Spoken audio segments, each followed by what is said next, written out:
하나님 아버지, 오늘도 두 렙돈의 과거의 두 렙돈처럼 때론 저희들의 믿음이 작아지고 환경이 어려워질 때마다 좌절하고 물러설 때도 많습니다. 하나님, 오늘도 용기를 내어서 성전에서 하나님을 부르짖는 이들의 마음을 붙잡아 주시사 그들의 손을 잡아 주시고 이 성전에서 하나님의 음성을 더욱더 크게 듣는 이 시간 되게 하여 주옵소서. 예수님의 이름으로 기도드리옵나이다. 아멘. 네, 추석 명절 잘 보내셨어요? 네, 제가 이 책을 먼저 좀 소개하려고 합니다. 이 책 한번 볼까요? 왜 구원인가? 이 책입니다. 한번 나온 지는 조금 된 책인데 여러분 한번 사보시면 좋겠습니다. 여러분 베이직 교회라고요. 옛날에 MBC 기자하고 또 사장으로 지냈던 조정민 이제 목사님이시죠. 베이직 교회 담임 목사님으로 계시는 조정민 목사님이 쓴 책입니다.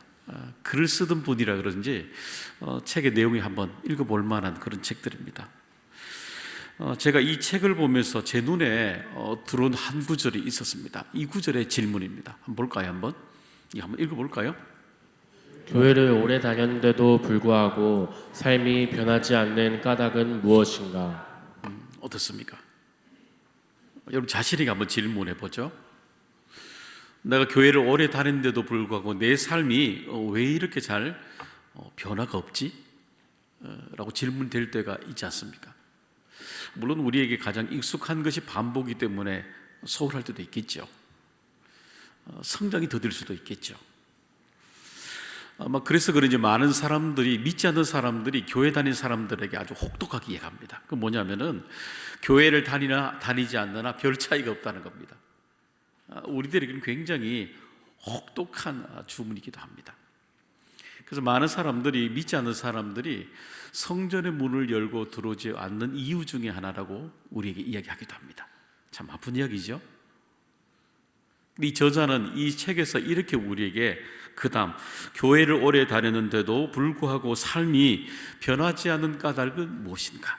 여기 답을 이렇게 적었습니다. 그건 뭐냐면 우리들이 구원의 가치를 모르기 때문이다. 이렇게 적어놨습니다. 구원의 가치를 모르기 때문이다. 그리고 구원의 가치를 모르기 때문에 정말 구원의 가치가 얼마나 큰지 영향력을 안다면 정말 구원을 제대로 만난 사람이라면 그 뒤로 옛날 과거처럼 그렇게 살아가지 않는다는 겁니다. 그 가치를 모르기 때문에 그렇게 과거처럼 살아간다는 겁니다. 여러분 한번 저를 보세요.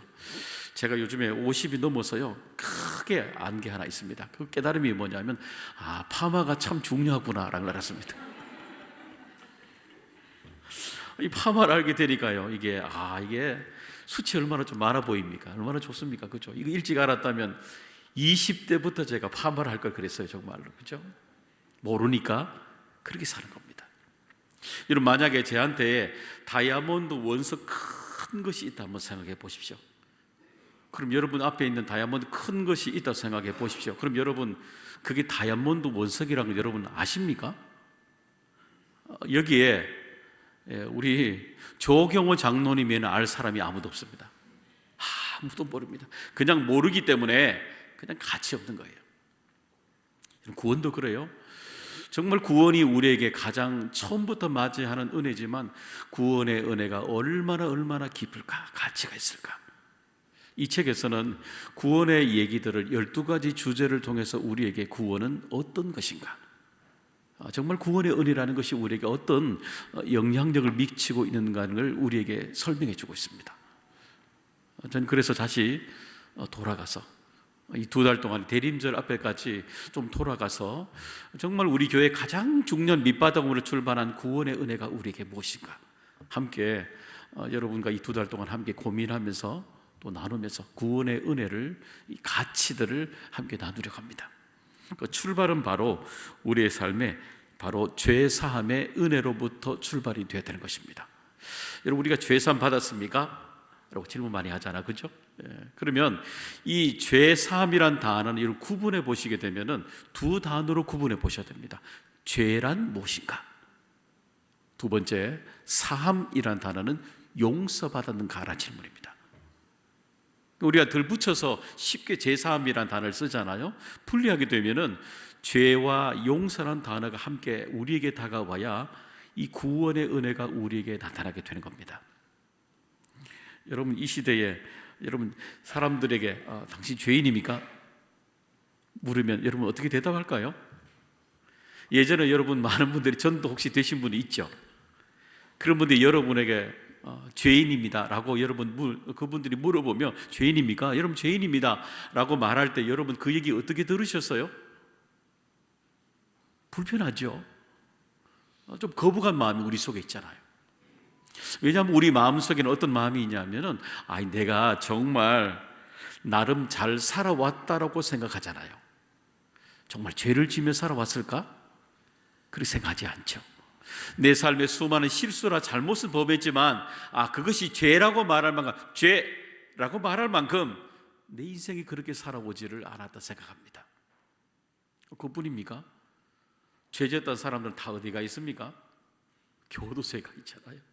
그러니까 이 죄인이란 이 단어, 죄란 단어하고 우리들하고는요 굉장히 멀리 떨어져 있는 것처럼 사람들은 받아들입니다. 불편하고 거부하죠. 사실 엄밀하게 말하면 우리들은 죄를 잘 모릅니다. 어떤 것이 죄인지 말입니다. 여러분, 이 시대에, 이 다원주의 시대에 여러분 보세요. 수많은 이 매체 나오는 걸 보게 되면은 죄가 여러분 죄라고 말하는가요? 그래 말하지 않습니다. 죄라고 말하는 기준은 이 다원주의 시대에 법이 아니라 각자마다 다 그 죄라는 것이 무엇인지를 다 질문하고 있습니다. 죄가 분명하지 않아요. 이 다원주의 시대에 죄가 분명하지 않고, 또 하나 특징이 뭐냐 하면은 죄를 다르게 할 때 너무너무 가볍게 우리에게 보인다는 것입니다. 한번 보셔요. 여러분 예전에 여러분 영화를 예를 들어 보시게 되면은 사람을 죽이는 장면, 잔인하는 장면들은 여러분 그렇게 19금이라서 보지 못했어요.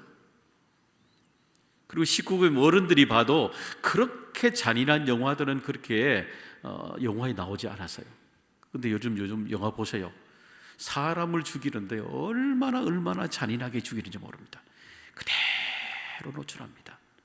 그것을 약간 희화화해서 코미디처럼 죽이는, 코미디가 웃으면서 들어가며 사람을 죽이는 아주 가볍게 다룬 요소들이 영화 가운데 굉장히 많죠.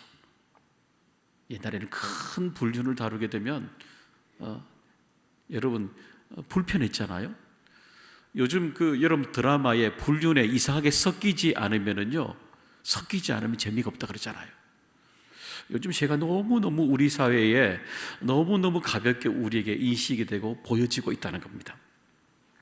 한번 우리 말씀 쫓아가 볼까요? 로마서 1장 29절 말씀 따라가 봅니다. 곧 모든 불의, 추악, 탐욕, 악의가 가득한 자요, 시기, 살인, 분쟁, 사기, 악독이 가득한 자요, 수근수근하는 자요. 여기 보니까 불의한 행동, 시기, 악한 마음, 살인, 분쟁, 사기, 악독. 보면은 여러분 죄를 짓는다 뿐만 아니라 죄의 종류도 다양하다는 것을 우리가 보여주고 있죠. 여러분 한번 이 내용 잠깐 볼까요? 한번 29절 내용 띄워볼래요? 여러분 불의, 추악, 탐욕, 악의, 시기, 살인, 분쟁, 악독, 여기에서 자유로운 사람이 있을까요? 아무도 없습니다. 근데 왜 우리들이 이것을 보고도 성경은 죄라고 말하는데 우리가 죄라고 확 다가오지 않을까요? 여러분 이 모든 죄의 본성 안에는 특징이 하나 있습니다. 그건 뭐냐면 이기적인 마음입니다.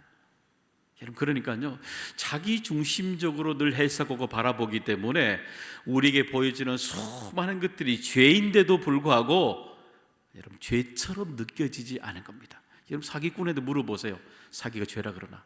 왜요? 자기 자신을 위해서 사기를 치기 때문에, 자기를 이롭게 하기 때문에 그렇게 생각하지 않은 거예요. 죄의 본성 밑바닥에는 우리 안에 가지고 있는 철저한 이기적인 마음이 있기 때문에 죄를 죄라고 생각하지 않은 것입니다. 그러니까 수많은 사람들이 결국에는 죄를 모르고 살아가는 것입니다. 여러분, 그럼 우리가 죄를 짓고 살아가는 이 결과를 우리에게 주어져 있잖아요. 그럼 이 초과학 시대에 우리는 분명히 과학적으로 질문할 것이 하나 있습니다. 뭐냐면 우리가 죄를 짓고 살아가는 수많은 결과물이 보이게 된다면 반드시 원인이 있다는 겁니다. 아주 이성적인 질문이죠. 분명히 원인이 있기 때문에 오늘도 우리가 수많은 사람들이 죄를 반복하고 살아가는 것입니다. 원인이 있는 것입니다. 원인이 있기 때문에 우리는 이런 행동을 하고 살아가게 되는 것이죠. 어떤 분들은 제가 이런 얘기를 꺼내게 되면 어떤 분들은 그런 얘기 하셔요. 실제로 그랬거든요. 제가 전도하러 가보면 어떤 분은 그랬어요. 목사님, 지금까지 이렇게 살아봐도 아무런 문제가 없는데 뭐 이렇게 살다 가면 안 됩니까? 라고 질문합니다. 여러분도 아마 전도하다 보면 이런 분들 만나실 수가 있습니다. 아니, 지금까지 그럼 그 말씀대로 그렇게 살아가도 문제가 없는데 이렇게 살아간들 어떻게 했습니까? 라고 답하는 분들이 있을 수 있을 것입니다. 그런데 성경은 우리들에게 분명히 그 다음을 우리에게 명확하게 이렇게 설명해 주시고 있습니다. 히브리서 9장 27절의 말씀이죠. 읽어봅니다. 한번 죽는 것은 사람에게 정해진 것이요 그 후에는 심판이 있으리니. 그렇죠. 우리가 눈앞에는 다 그분들 말씀대로 이렇게 살다가 다 죽게 될 것입니다. 죽게 될 것입니다. 그러나 성경 그 뒤에 우리의 인생에 반드시 그 다음에 심판이 분명히 우리에게 있다라는 것을 우리에게 말씀해 주시고 있습니다. 어떤 분들은 그래요. 그러면 심판 그거 가봤습니까? 제가 어떻게 합니까? 그럴 수 있죠. 근데 특징이 있어요. 이 땅에 우리 인생의 마지막 막달 한 번 정한 죽음으로 가는 사람들의 마지막 모든 사람의 특징들이 뭐냐 하면은 지금은 괜찮을지 몰라도 죽음 앞에 서면 누구나 다 두려움 앞에 다 선다는 겁니다. 예외 없습니다. 어떤 사람도 다 예외 없이 어떤 평범한 어떤 생애를 살아가든지 죽음 앞에 놓이게 되면 다 두려워합니다. 다 불안해합니다. 어떤 사람도 용감한 사람 아무도 없습니다. 왜 그래요? 젊을 때 그렇게 당당했던 사람들이 왜 그렇게 죽음 앞에 다가오면 왜 그렇게 두려워해요? 왜 불안할까요? 그것은 그 다음을 모르기 때문에 찾아오는 불안입니다. 인생에 정말 죽음으로 끝나는 그 다음을 모르고 살아가는 것입니다. 이것은 이 두려움이 시작되었던 것을 우리는 알 수가 있습니다. 그 시작의 원인은 바로 이 아담이 하나님으로부터 죄를 범했을 때부터 찾아왔던 그 감정이 뭐냐면, 태도가 뭐냐면은 바로 두려움이라는 것입니다. 창세기 3장 8절 10절의 말씀 읽습니다. 그들이 그날 바람이 불 때 동산에 거니시는 여호와 하나님의 소리를 듣고 아담과 그의 아내가 여호와 하나님의 낯을 피하여 동산 나무 사이에 숨은지라. 여호와 하나님이 아담을 부르시며 그에게 이르시되 내가 어디 있느냐. 이르되 내가 동산에서 하나님의 소리를 듣고 내가 벗었으므로 두려워하여 숨었나이다. 그렇죠. 여러분, 죄를 짓게 되면 우리 마음에 하나님을 믿든지 안 믿든지 죄를 범한 사람들은 반드시 그 마음에 울림이 있어요. 여러분, 과거에 한 번씩 여러분 사람 속여보셨죠? 다 전과자 아닙니까? 우리 한 번씩 살아오면서 사람 속여보기도 하고 큰 거짓말도 하고 살아가잖아, 그죠? 큰 잘못도 범하잖아요. 여러분, 그럴 때마다 어때요? 마음속에 다 양심이 하나님이 주셨기 때문에 두근거리는 마음 다 있습니다. 누구나 그 마음에 크든지 작든지 불안이 일어나고 그 마음에 큰 죄일수록 우리 마음에 더 큰 두려움이 일어납니다. 그리고 죄를 범한 사람의 두 번째 특징이 뭐냐면, 여기 보니까 아담이 어떻게 해요? 두려워하여 숨었나이다. 여러분, 죄를 범한 사람의 특징이 보면 자꾸 자기 자신을 감추게 됩니다. 숨기려 해요. 왜냐하면 내가 죄를 범한 것이 드러났을 때, 내 안에 그것이 드러났을 때 큰 문제가 일어날 것을 알기 때문에 두려워하면 두려워할수록 그 자신이 자꾸 숨기게 되는 겁니다. 너 했어? 너 어릴 때 아이들 한번 물어보셔요. 너 왜 거짓말했어? 아니. 했어 안 했어? 아니. 그럽니다. 왜 그래요? 여러분, 죄를 짓게 되면요, 사람들이 도망을 다니는 거예요. 죄를 짓는 사람 중에 도망가지 않는 사람이 있던가요? 숨기고 도망하는 인생으로 반복합니다. 그것은 아담이 하나님께로부터 죄를 범했을 때부터 죄를 지은 사람들은 동일하게 숨겨지고 바로 두려워하고 불안한 마음이 우리 속에 있는 것입니다. 그러면 이 죄에서 찾아오는 이 불안과 두려움은 우리들은 해결하지 못할까요? 해결하려고 수많은 사람들이 이 문제에 도전을 했습니다.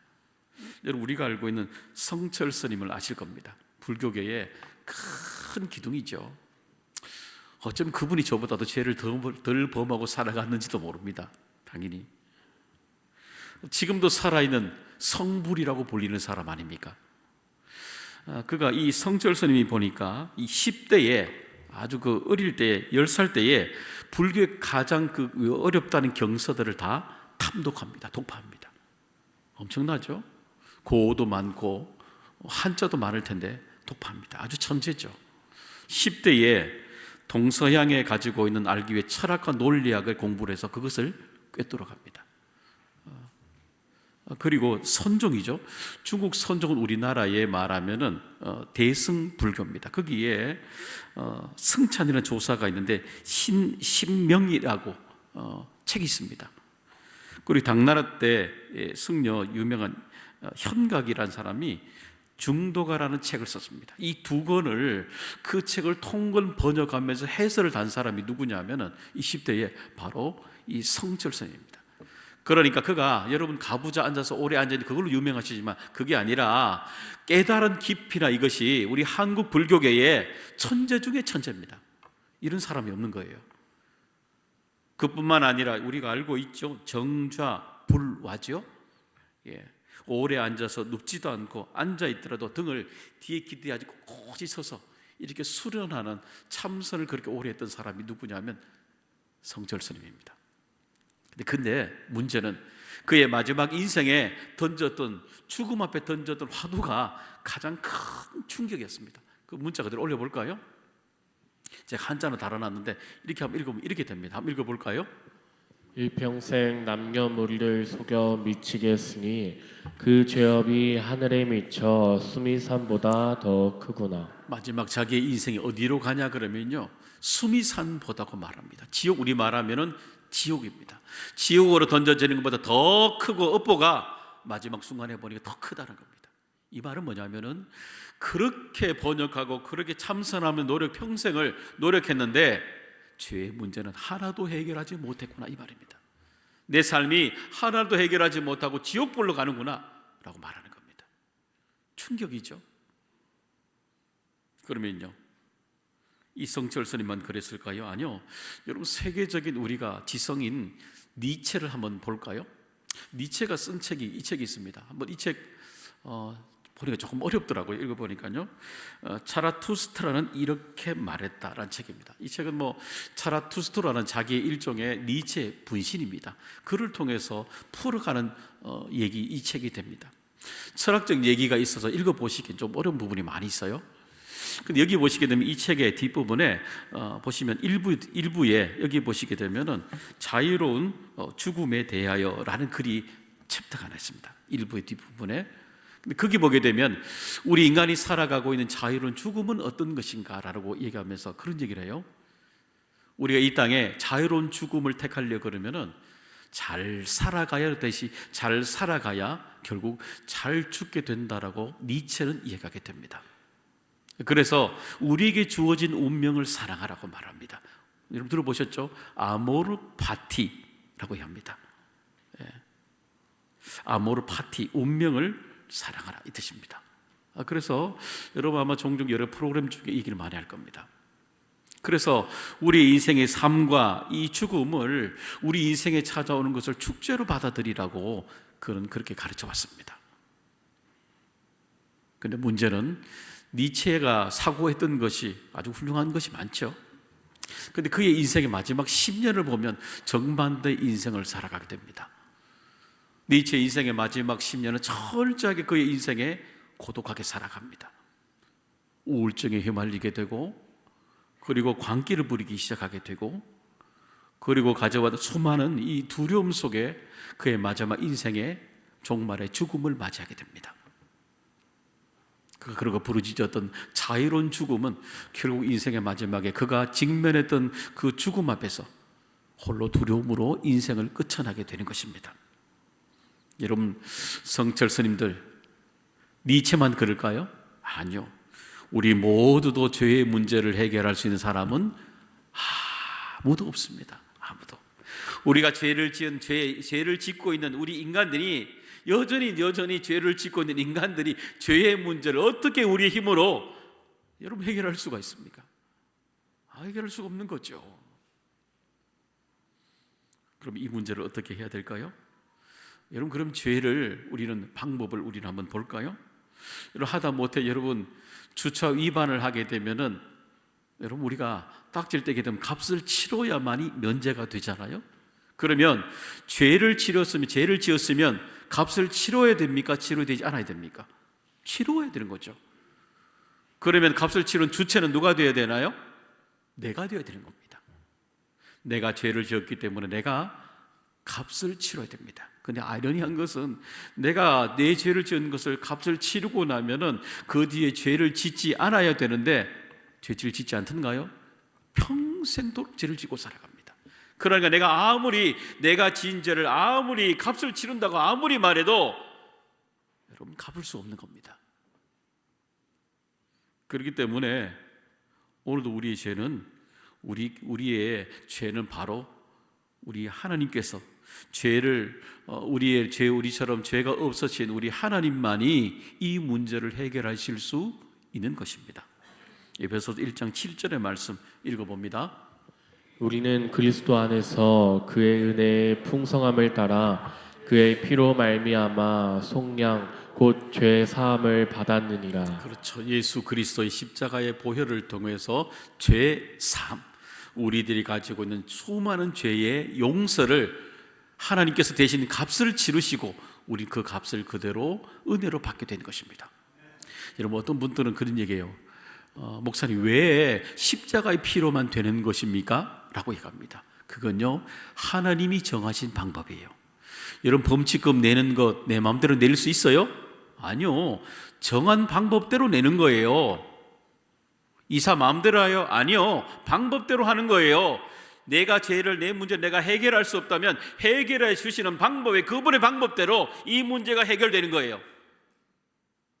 그 십자가의 보혈만이 우리 인생의 문제를 해결해 주시는 겁니다. 요한복음 14장 6절에 우리에게 이렇게 또한 가르쳐 주십니다. 읽어봅니다. 예수께서 이르시되 내가 곧 길이요 진리요 생명이니 나로 말미암지 않고는 아버지께로 올 자가 없느니라. 아버지께서 우리에게 보여주시는 십자가의 그 길이 오직 한 길입니다. 오직 하나밖에 없습니다. 이 길을 밖에 죄의 문제를 해결하는 방법이 없습니다. 진리는 하나예요, 여러분. 생명이 그 진리로부터 생명을 우리에게 주시는 것입니다. 그러면 십자가의 은혜를 통해서 우리가 죄 사함의 은혜를 받은 그 놀라운 은혜는 어떤 은혜겠어요? 바로 용서를 받는 은혜가 우리에게 있는 겁니다. 죄를 사함 받는 것, 하나님으로부터 전적인 용서를 받음을 경험하는 은혜가 우리에게 있는 것입니다. 여러분, 용서받는 은혜 크면 클수록 우리에게 더 큰 감동으로 남아있잖아요. 여러분, 살아오시면서 용서를 받아보신 적이 한두 번 다 있을 것입니다. 그때마다 여러분, 지금도 여러분의 인생에 꼭 기억나는 것 있을 겁니다. 그 모든 것들은 아마 여러분의 인생에 큰 용서를 받은 여러분에게 남아있는, 기억 속에 남아있는 흔적이 남아있을 것입니다. 용서받은 은혜가 우리에게 놀랍도록 있는 것입니다. 네덜란드의 코리 텐 붐 여사에 나오는 그분의 얘기입니다.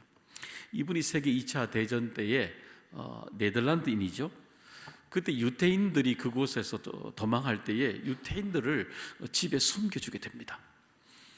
그 바람에 이 독일 나치에서 집으로 들이닥쳐서 유대인들 숨겨준, 유태인뿐만 아니라 유태인을 숨겨준 이 코리 텐 붐 여사, 이 네덜란드인인데 이들 다 가족을 데리고 나치 수용소에 집어넣어 버리게 됩니다. 그곳에서 온 가족의 모진 학대를 다 당하게 됩니다.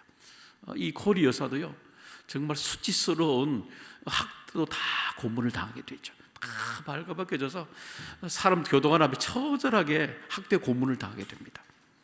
그러면서 바로 옆에 자기 누나가, 자기 언니가 죽어가는 모습도 눈으로 그들을 목도하게 됩니다. 그런 차에 그 나치 수용소에서 행정적인 착오로 인해서 하나님 은혜가 있었겠죠. 그가 그 수용소에서 나중에 나오게 됩니다.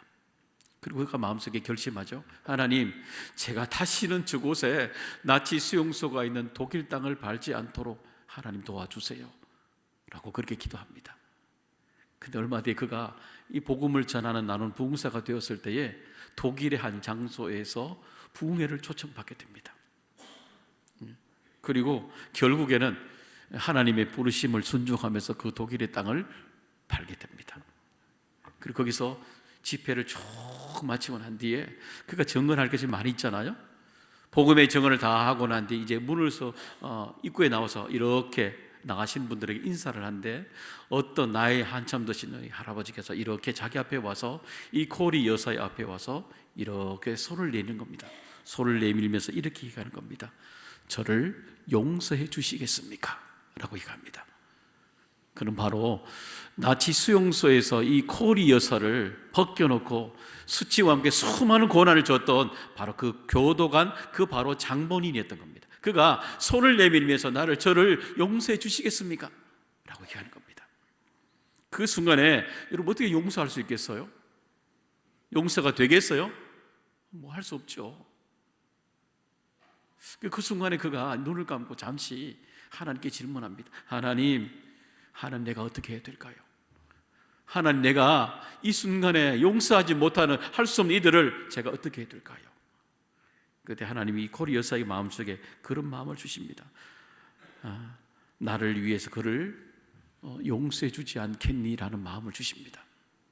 그래서 그 코리 여사는 그 사람의 손을 이렇게 잡고 이렇게 얘기합니다.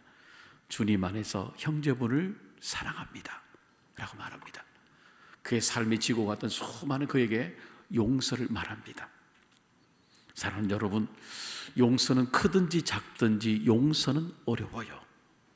그러나 우리가 용서를, 우리 안에 가지고 있는 이 용서를 다 하지 못할지라도 우리의 입술이 아니라 하나님이 주신 그 힘으로 용서를 얘기하게 되는 것입니다. 그래서 우리가 바로 죄에서 우리를 구원해 주신 예수 그리스도, 우리의 죄에서 죽을 수밖에 없는 죄에서 건져주신 용서함을 받은 우리들이기 때문에 그 용서함을 받은 우리들이 다른 사람을 향해서 용서한다고 얘기할 수 있는 은혜를 나누는 삶을 시작하게 되는 것입니다. 오늘 본문에 보시면 탕자가 아버지 집으로 돌아올 수 있었던 이유는 하나입니다. 그 바로 아버지는 언제나 나를 용서하시는 하나님이라는 겁니다. 이미 반겨줄 때, 집으로 돌아올 때부터 나를 용서한 것이 아니라 아버지는 이미 집을 떠날 때도 아버지는 이미 모든 것을 용서하고 기다리시는 바로 아버지였던 것입니다. 그리고 탕자는 집으로 돌아와 용서받은 삶을 우린 짐작할 수 있습니다. 바로 그 뒤에 그의 삶은 용서받은 삶이기 때문에 다른 사람을 용서해 준 삶으로 분명히 살아냈을 것입니다. 우리들처럼 말입니다. 우리들처럼 예수 그리스도 구원을 받은 우리들은, 우리 그 다음 인생은 조금이라도 바로 용서를 받은 우리이기 때문에 용서하며 살아가는 인생으로 변해가야 되는 것입니다. 그게 바로 구원의 출발이 우리에게 일어나게 되는 것입니다. 그래서 이전과 다른 삶을 살아내도록 우리를 불러주시는 것입니다. 한번 이 시간 한번 여러분 조용히 한번 눈을 한번 감아 보시겠어요? 그리고 제 얘기를 한번 들어봐 주시기 바랍니다. 우리 죄 가운데 우리는 인생을 살아왔지요. 예수님이 아니라면은 죄가 무엇인지도 모르고 죽음까지도 갔던 우리들 아닙니까? 죄의 결과로 사망에 이르게 되고 그 다음 심판대 지옥으로 간다는 것 우리는 종종 잊어버리고 살아갈 때가 많았지 않습니까? 분명한 것은 예수님만이 내 인생에 살아왔던 죄의 인생에서 건져주시고 우리를 구원해 주신 분이라는 것, 이것만큼 분명한 우리에게 소식은 없는 것입니다. 여러분, 이 시간 여러분의 마음속에 내가 살아왔던 모든 죄에서 건져주시는 분은, 이 피값으로 내 죄를 건져주시는 분은 예수 그리스도, 그분이라는 것 한 분이라는 걸 믿으시는 분들은 조용히 한번 손을 들어 펴 주시기 바랍니다. 이것을 믿으시는 분들은 조용히 그 자리에서 한번 눈을 감고 손을 들어 주시길 바랍니다. 예, 좋습니다. 그리고 내리시고 여러분 마음속에 여러분 두 손을 가슴 속에 이렇게 올리시길 바랍니다. 그리고 두 눈을 감고 저를 따라 고백합니다. 예수님, 이 시간 주님을 내 마음의 구주로 모십니다. 내 죄로 인해 영원히 지옥불에 던져질 내 인생을 위해 십자가에 죽으시고 부활하심을 믿습니다. 이제는 예수님이 나의 구주 되심을 믿고 하나님의 자녀로 살아가게 하옵소서. 예수님의 이름으로 기도드립니다. 아멘. 하나님 아버지, 세상의 구원의 가치를 잃어버린 우리들에게 죄 사함 용서받은 사람으로서 하나님 잊어버리지 않도록 도와주시고 다시 그 구원의 이 가치가 우리 교회 우리 마음속에 주여 강물같이 새롭게 흐르게 하여 주옵소서. 예수님의 이름으로 간절히 기도드리옵나이다. 아멘.